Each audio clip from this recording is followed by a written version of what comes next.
यहां स्क्रीन पर आप इन घोड़ों को देख रहे हैं। अब ये सारे घोड़े अपने अपने स्टेबल में हैं।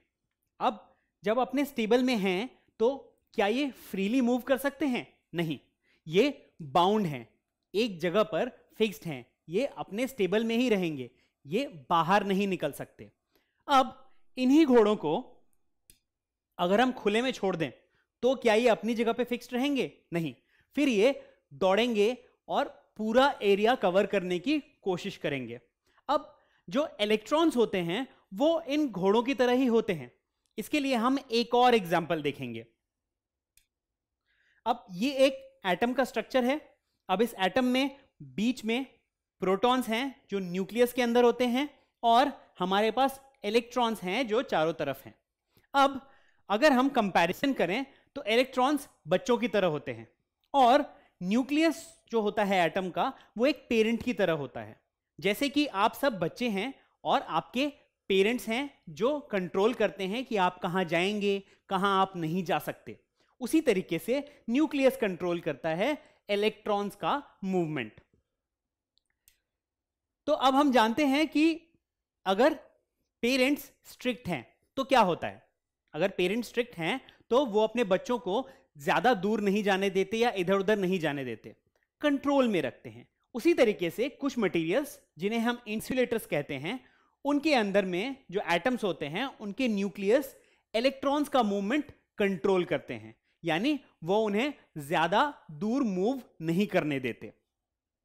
सो do not let their child that is electrons wander. So जैसे स्ट्रिक्ट पेरेंट्स अपने बच्चों को ज्यादा दूर नहीं जाने देते, कंट्रोल में रखते हैं, वैसे ही इंसुलेटर्स के केस में न्यूक्लियस इलेक्ट्रॉन्स को अपने कंट्रोल में रखते हैं और ज्यादा दूर नहीं जाने देते। अब इसी को अगर हम उल्टा कर दें, अगर पेरेंट्स इजी गोइंग हैं तो क्या होता है? तो वो अपने बच्चों को फ्री छोड़ देते हैं, वो इधर उधर जा सकते हैं जहां तक उनकी लिमिट है। उसी तरीके से कंडक्टर्स जो और एक तरह के मटेरियल होते हैं, उनके केस में न्यूक्लियस भी वैसे ही होते हैं, इजी गोइंग पेरेंट्स की तरह, यानी वो इलेक्ट्रॉन्स को दूर जाने देते हैं या वॉन्डर करने देते हैं। तो इनके केस में क्या होता है? Let their child that is electrons wander. तो ये एक मेजर डिफरेंस है इंसुलेटर्स और कंडक्टर्स में। इंसुलेटर्स स्ट्रिक्ट पेरेंट्स की तरह होते हैं, बच्चों को दूर नहीं जाने देते, यानी इलेक्ट्रॉन्स को दूर नहीं जाने देते, जबकि कंडक्टर्स के केस में इजी गोइंग पेरेंट्स की तरह होते हैं और वो इलेक्ट्रॉन्स को दूर जाने देते हैं। अब इंसुलेटर्स असल में क्या हैं? तो इंसुलेटर्स के केस में electrons in outermost shell tightly bound. तो जो आउटर मोस्ट शेल है, जो वैलेंस शेल है, उसमें इलेक्ट्रॉन्स जो होते हैं उन पे ज्यादा इलेक्ट्रोस्टैटिक फोर्स होता है और वो टाइटली बाउंड होते हैं इस वजह से, और less number of free electrons होते हैं इन केस ऑफ इंसुलेटर्स। तो इंसुलेटर्स के केस में फ्री इलेक्ट्रॉन्स जो होते हैं उनकी मात्रा काफी कम होती है, तो इंसुलेटर्स में बहुत कम फ्री इलेक्ट्रॉन्स होते हैं। और no conduction of electric charges, यानी कि इंसुलेटर्स में इलेक्ट्रिक चार्जेस का कंडक्शन नहीं होता है। जैसा कि हम जानते हैं इलेक्ट्रॉन्स फ्रीली मूव नहीं हो सकते इंसुलेटर्स में, और अगर इलेक्ट्रॉन्स फ्रीली मूव नहीं होंगे यानी चार्जेस फ्रीली मूव नहीं हो रहे हैं, यानी कंडक्शन नहीं हो रहा है। तो यहां पे क्या हो रहा है? इलेक्ट्रिक चार्जेस का कंडक्शन नहीं हो रहा है क्योंकि इलेक्ट्रॉन्स टाइटली बाउंड हैं और फ्री इलेक्ट्रॉन्स की मात्रा बहुत कम है। अब कंडक्टर्स के केस में क्या होता है? कंडक्टर्स वो मटेरियल हैं जिनमें electrons in outermost shell loosely bound, यानी यहां पे जो वैलेंस इलेक्ट्रॉन है वो काफी लूजली बाउंड है न्यूक्लियस से, यानी उसका न्यूक्लियस से जो रिलेशनशिप है या जो फोर्स है न्यूक्लियस के साथ में वो कमजोर है काफी, यानी वो इजीली टूट सकता है। Large number of free electrons, और कंडक्टर्स में बहुत सारे फ्री इलेक्ट्रॉन्स होते हैं जो कि यहां से वहां मूव कर सकते हैं बिना किसी परेशानी के, और conduction of electric charges takes place. इसीलिए कंडक्शन इलेक्ट्रिक चार्जेस का बहुत आसानी से होता है कंडक्टर्स में, क्योंकि हमारे पास फ्री इलेक्ट्रॉन्स हैं और इलेक्ट्रॉन्स ही हैं जो चार्ज को ट्रांसफर करते हैं यहां से वहां। तो अगर इलेक्ट्रॉन्स ट्रांसफर आसानी से हो रहे हैं मतलब कंडक्शन आसानी से हो रहा है, इसीलिए कंडक्टर्स के केस में कंडक्शन बहुत इजीली होता है। तो materials which allow free movement of electrons within them are conductors. तो जिन मटेरियल में इलेक्ट्रॉन्स का मूवमेंट आसानी से होता है, फ्री मूवमेंट होता है इलेक्ट्रॉन्स का, उन मटेरियल्स को हम कंडक्टर्स कहते हैं.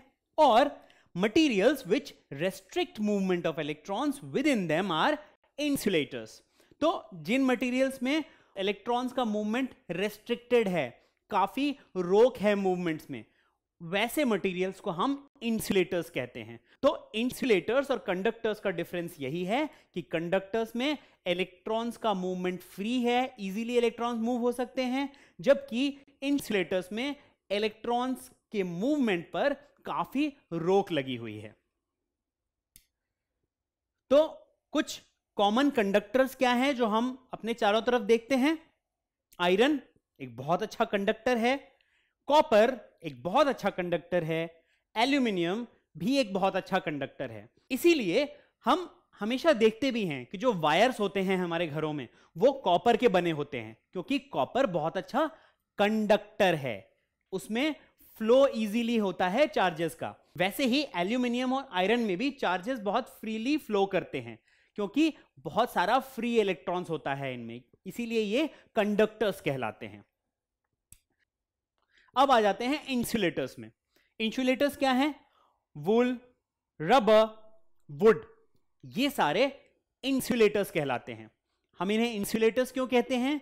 क्योंकि इनमें इलेक्ट्रॉन्स का मूवमेंट रेस्ट्रिक्टेड है. इलेक्ट्रॉन्स इतनी आसानी से यहां पे नहीं मूव हो सकते और फ्री इलेक्ट्रॉन्स की मात्रा बहुत कम है, तो चार्जेस का फ्लो भी कम होता है. इसीलिए आपके पेरेंट्स ने आपसे कहा भी होगा कि जब भी आप कुछ इलेक्ट्रिक का काम कर रहे हैं तो आप रबर के चप्पल पहनकर काम करें. तो उसका रीजन क्या है? उसका रीजन यही है कि जब हम रबर की बात कर रहे हैं, रबर एक इंसुलेटर है, तो फ्लो चार्ज का नहीं होता है उसमें, या बहुत कम होता है, वो उसको रेस्ट्रिक्ट करता है. इसीलिए रबर एक इंसुलेटर है. अगर आपके पास रबर के चप्पल नहीं है तो आप लकड़ी के टुकड़े पे भी खड़े होकर इलेक्ट्रिक का काम कर सकते हैं, क्योंकि वुड भी एक इंसुलेटर है, तो जो चार्ज है वो इसके थ्रू फ्लो नहीं होता और आप इलेक्ट्रिक शॉक से बच सकते हैं. तो ये सारी चीजें इंसुलेटर्स हैं. रबर, वुड, वूल, ये सब बहुत कॉमन इंसुलेटर्स हैं. तो हमने दो चीजों के बारे में पढ़ा, कंडक्टर्स और इंसुलेटर्स. कंडक्टर्स क्या हैं?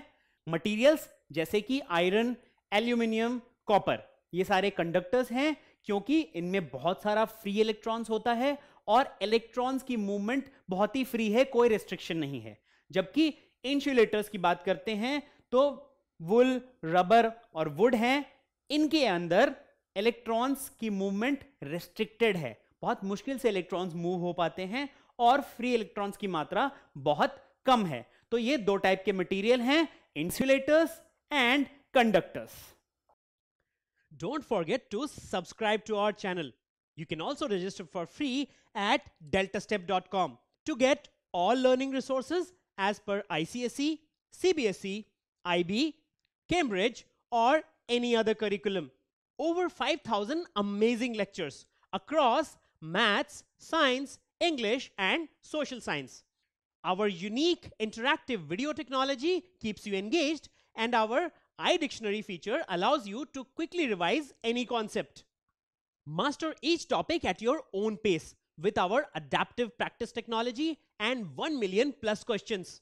Get instant answers and detailed solutions. Be exam ready by taking unlimited mock tests, performance analysis along with actionable feedback, personal tutors to resolve your slightest of doubts. That's not all. You also get amazing prizes like PlayStations, iPads, watches, and many more, along with certificates through our Earn As You Learn program. So at deltastep.com, learning is not just fun and easy, it's rewarding too. So register for free now.